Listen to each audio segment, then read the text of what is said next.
Item ಯಾವುದೇ ಇರಲಿ try ಮಾಡಿ ಆಚಿ ಚಿಕನ್ ಮಸಾಲಾ. ರಾಜ್ಯಸಭೆಯ 4 ಸ್ಥಾನಗಳ ಚುನಾವಣೆಗೆ ಬಿಗ್ ಫೈಟ್ ನಡೀತಾ ಇದೆ. ರಾಜ್ಯ ಕಾಂಗ್ರೆಸ್ನಿಂದ ರಾಜ್ಯಸಭೆಗೆ ಆಯ್ಕೆ ಆಗೋದು ಯಾರು?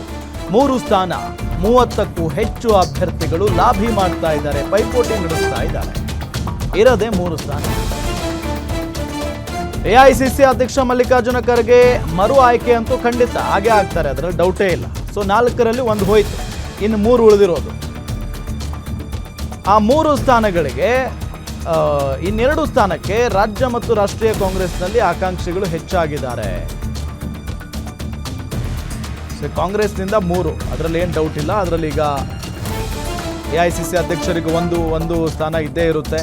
ಇನ್ನಿಬ್ಬರು ಯಾರಾಗ್ತಾರೆ? ಹಾಗಾದ್ರೆ ಇನ್ನೆರಡು ಸ್ಥಾನಕ್ಕೆ ರಾಜ್ಯ ಮತ್ತು ರಾಷ್ಟ್ರೀಯ ಕಾಂಗ್ರೆಸ್ನಲ್ಲಿ ಆಕಾಂಕ್ಷಿಗಳು ಹೆಚ್ಚಿದ್ದಾರೆ.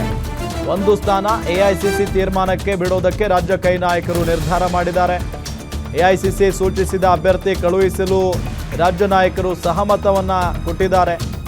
ಎಐಸಿಸಿ ಕೋಟಾದಿಂದ ಕೇರಳದ ದೀಪಾ ದಾಸ್ ಮುನ್ಶ್ರೀ, ರಾಷ್ಟ್ರೀಯ ವಕ್ತಾರೆ ಸುಪ್ರಿಯಾ ಶ್ರೀನಾಥೆ, ಹಿರಿಯ ನ್ಯಾಯಮೂರ್ತಿ ಮೋಹನ್ ಕಾತರ್ಕಿ, 3 ಪೈಕಿ ಒಬ್ಬರು ಎಐಸಿಸಿಯಿಂದ ರಾಜ್ಯಸಭೆಗೆ ಆಯ್ಕೆ ಆಗುವಂತ ಸಾಧ್ಯತೆ ಇದೆ. ಇನ್ನುಳಿದ 1 ಸ್ಥಾನಕ್ಕೆ ರಾಜ್ಯ ಕಾಂಗ್ರೆಸ್ ನಾಯಕರು ತೀವ್ರ ಪೈಪೋಟಿಯನ್ನ ನಡೆಸ್ತಾ ಇದ್ದಾರೆ. ಯಾರೆಲ್ಲ ಆಕಾಂಕ್ಷಿಗಳಿದ್ದಾರೆ ಅನ್ನೋದನ್ನ ಸ್ಕ್ರೀನ್ ಮೇಲೆ ವಿತ್ ಫೋಟೋ ನೇಮ್ ತೋರಿಸ್ತಾ ಇದ್ದೀವಿ, ಗಮನಿಸಬಹುದು. ಬಹಳ ಪ್ರಮುಖವಾಗಿ ಹೆಸರುಗಳು ಕೇಳಿ ಬರ್ತಾ ಇರೋದು BK ಹರಿಪ್ರಸಾದ್ ಮತ್ತು DK ಶಿವಕುಮಾರ್ ಅವರ ಸಹೋದರ DK ಸುರೇಶ್ ಅವರದ್ದು. ಅದಾದ ನಂತರ BV ಶ್ರೀನಿವಾಸ್, ಮಾಜಿ BV ಶ್ರೀನಿವಾಸ್ ಅವರು ಕೂಡ ಇದ್ದಾರೆ. ಮಾಜಿ ಸಂಸದ DK ಸುರೇಶ್ ಇದ್ದಾರೆ, BS ಉಗ್ರಪ್ಪ ಇದ್ದಾರೆ, ಸುದರ್ಶನ್, BL ಶಂಕರ್, ನಿವೇದಿತಾ ಆಳ್ವಾ ಸೇರಿದಂತೆ ಹಲವರು ಇಲ್ಲಿ ಪೈಪೋಟಿಯನ್ನು ನಡೆಸ್ತಾ ಇರೋದು. ಈ ಇಷ್ಟು ಜನರಲ್ಲಿ ಯಾರಿಗೆ ಅವಕಾಶ ಸಿಗುತ್ತೆ? ಒಂದೇ ಒಂದು ಸ್ಥಾನ, ಇಷ್ಟು ಜನ ಆಕಾಂಕ್ಷಿಗಳಿದ್ದಾರೆ. ಒಂದು ಎಐಸಿಸಿ ಅಧ್ಯಕ್ಷ ಮಲ್ಲಿಕಾರ್ಜುನ ಖರ್ಗೆ ಅವರು ಮುಂದುವರಿತಾರೆ, ಅದರಲ್ಲಿ ಡೌಟ್ ಇಲ್ಲ. ಇನ್ನೊಂದು ಈಗ ಎಐಸಿಸಿಗೆ ಬಿಟ್ಟಿರೋದ್ರಿಂದ ಅದು ಬೇರೆಯವ್ರಿಗೆ ಹೋಗುವಂಥ ಸಾಧ್ಯತೆ ಇದೆ. ಇನ್ನು ರಾಜ್ಯದಿಂದ ಒಬ್ಬರಿಗೆ ಅವಕಾಶ ಸಿಗುತ್ತೆ, ಅದಕ್ಕೆ ಸಾಕಷ್ಟು ಜನ ಆಕಾಂಕ್ಷಿಗಳಿದ್ದಾರೆ, ಪೈಪೋಟಿ ನಡೆಸ್ತಾ ಇದ್ದಾರೆ. ಹಾಗಾಗಿ ಯಾರಿಗೆ ಅವಕಾಶ ಹೋಗುತ್ತೆ, ಯಾರಿಗೆ ಈ ಚಾನ್ಸ್ ಸಿಗುತ್ತೆ, ಯಾರಾಗ್ತಾರೆ, ಇದು ಈಗಿರುವಂಥ ಒಂದು ಪ್ರಶ್ನೆ. ಸೊ 4 ಸ್ಥಾನಗಳ ಚುನಾವಣೆಗೆ ಬಿಗ್ ಫೈಟ್ ನಡೀತಾ ಇರೋದು. ರಾಜ್ಯ ಕಾಂಗ್ರೆಸ್ನಿಂದ ರಾಜ್ಯಸಭೆಗೆ ಆಯ್ಕೆ ಆಗೋದು ಯಾರು ಅನ್ನೋ ಒಂದು ಪ್ರಶ್ನೆಗೆ ಇನ್ನೇನು ಕೆಲವೇ ದಿನಗಳಲ್ಲಿ ಉತ್ತರ ಅಂತೂ ಸಿಗುತ್ತೆ.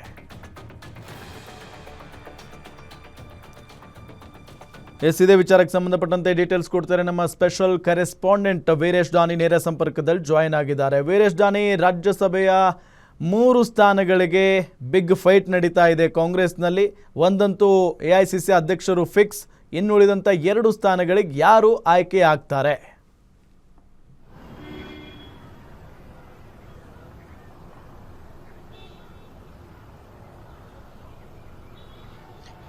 ರಾಮ್, ರಾಜ್ಯಸಭೆಗೆ ಆಯ್ಕೆ ಆಗಲಿಕ್ಕೆ ಸಾಕಷ್ಟು ಪೈಪೋಟಿ ಮತ್ತು ಲಾಬಿ ನಡೆಸ್ತಾ ಇರೋದು ಬಹಳಷ್ಟು ಸ್ಪಷ್ಟವಾಗಿ ಗೊತ್ತಾಗ್ತಾ ಇರುವಂತದ್ದು.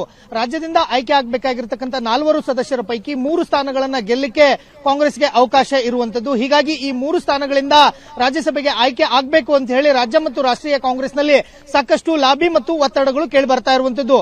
ಕಾಂಗ್ರೆಸ್ನಲ್ಲಿ ಮೊದಲಿಗೆ ಎಐಸಿಸಿ ಅಧ್ಯಕ್ಷರಾಗಿರ್ತಕ್ಕಂಥ ಮತ್ತು ರಾಜ್ಯಸಭೆ ಸದಸ್ಯರಾಗಿರ್ತಕ್ಕಂಥ ಮಲ್ಲಿಕಾರ್ಜುನ್ ಖರ್ಗೆ ಅವರನ್ನ ಮರು ಆಯ್ಕೆ ಮಾಡುವುದು ಬಹುತೇಕವಾಗಿ ಖಚಿತವಾಗಿರುವಂತದ್ದು.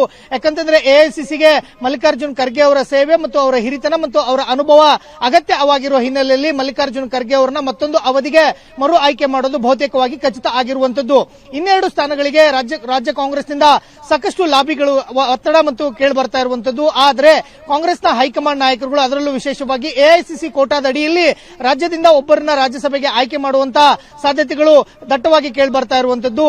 ರಾಷ್ಟ್ರೀಯ ನಾಯಕರುಗಳು ಒಬ್ಬರ ಹೆಸರನ್ನ ಸೂಚನೆ ಮಾಡಲಿಕ್ಕೆ ಮುಂದಾಗ್ತಾ ಇರುವಂತದ್ದು. ಅದರಲ್ಲೂ ವಿಶೇಷವಾಗಿ ದೀಪಾ ದಾಸ್ ಮುನ್ಸಿ, ಕೇರಳದ ಉಸ್ತುವಾರಿಯಾಗಿರುವಂತವರು ಮತ್ತು ಎಐಸಿಸಿಯ ಕಾರ್ಯದರ್ಶಿಯಾಗಿರತಕ್ಕಂಥ ದೀಪಾ ದಾಸ್ ಮುನ್ಸಿ ಅವರನ್ನು ಸಹ ರಾಜ್ಯದಿಂದ ರಾಜ್ಯಸಭೆಗೆ ಕಳಿಸಬೇಕು ಅನ್ನೋ ಒಂದು ಒತ್ತಡ ಒಂದು ಕಡೆ ಕೇಳಿ ಬರ್ತಾ ಇರುವಂತದ್ದು. ಇನ್ನೊಂದು ಕಡೆ ರಾಷ್ಟ್ರೀಯ ವಕ್ತಾರೆ ಆಗಿರತಕ್ಕಂಥ ಸುಪ್ರಿಯಾ ಶ್ರೀನಾಥೆ ಇವರ ಹೆಸರು ಸಹ ರಾಜ್ಯದಿಂದ ರಾಜ್ಯಸಭೆಗೆ ಆಯ್ಕೆ ಮಾಡೋಕೆ ಅವರ ಹೆಸರು ಸಹ ಕೇಳಿ ಬರ್ತಾ ಇರುವಂತದ್ದು.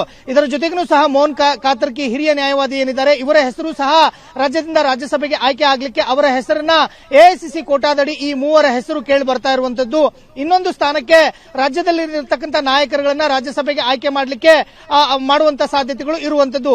ಹೀಗಾಗಿ ರಾಜ್ಯದಿಂದ ರಾಜ್ಯಸಭೆಗೆ ಆಯ್ಕೆ ಆಗಲಿಕ್ಕೆ 3 ಸ್ಥಾನಗಳಿಗೆ ಕಾಂಗ್ರೆಸ್ನಲ್ಲಿ ಸಾಕಷ್ಟು ಲಾಬಿ ಮತ್ತು ಒತ್ತಡಗಳು ಕೇಳಿ ಬರ್ತಾ ಇರುವಂತದ್ದು. ಖರ್ಗೆ ಅವರನ್ನ ಹೊರತುಪಡಿಸಿ ಇನ್ನೆರಡು ಸ್ಥಾನಗಳಿಗೆ ಎಐಸಿಸಿ ನಾಯಕರುಗಳು ಯಾರ ಹೆಸರನ್ನ ಫೈನಲ್ ಮಾಡ್ತಾರೆ ಅನ್ನೋದೇ ಇದೀಗ ಸಾಕಷ್ಟು ಕುತೂಹಲಕ್ಕೆ ಕಾರಣವಾಗ್ತಾ ಇರುವಂತದ್ದು. ರಾಮ್, ಥ್ಯಾಂಕ್ ಯು ತಮ್ಮೆಲ್ಲ ಮಾಹಿತಿಗಾಗಿ.